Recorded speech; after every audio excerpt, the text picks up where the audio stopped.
Oke, kalian sudah duduk secara berkelompok? Sudah. Kelompok satu mana? Kelompok PKI. Oke, DITII, RMS, APRA, PRRI Permesta. Oke, sudah duduk berkelompok masing-masing. Di sini ada perjuangan menghadapi disintegrasi bangsa. Nah, saya bagi menjadi 5 poin. Yang pertama, konflik dengan kegolakan yang berkaitan dengan ideologi. Kemudian yang berkaitan dengan kepentingan atau vested interest. Yang ketiga adalah sistem pemerintahan. Apa yang harus kamu lakukan secara berkelompok? Silahkan identifikasi setiap konflik berdasarkan latar belakangnya. Saya ulangi, identifikasi. Nah, kalian sudah dibentuk kelompok masing-masing.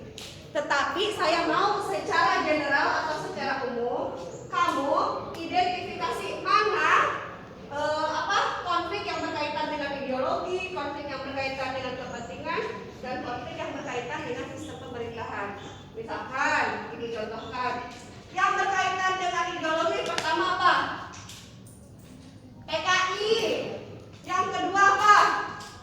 DITII. Nah, kalau PKI apa yang latar belakanginya? DITII apa yang latar belakanginya? Berikut juga ini sampai sini. Kalau sudah diidentifikasi, kamu analisis kenapa bisa terjadi konflik tersebut. Lalu, uraikan pendapatmu.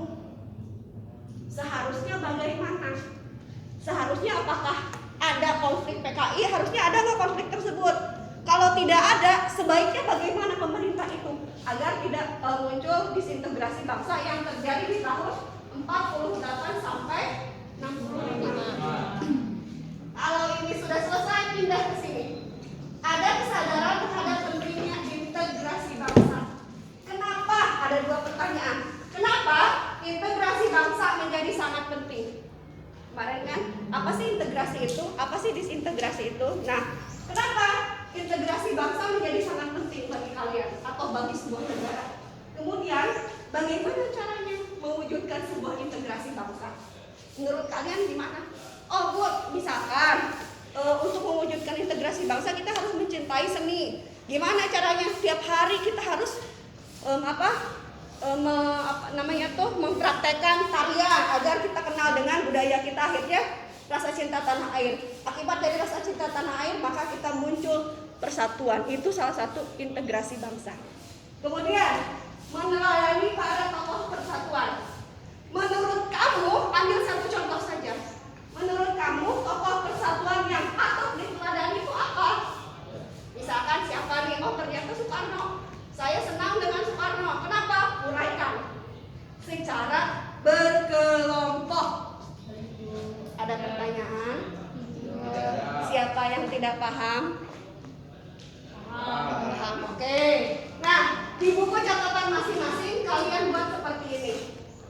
Kemudian uraikan di bawahnya.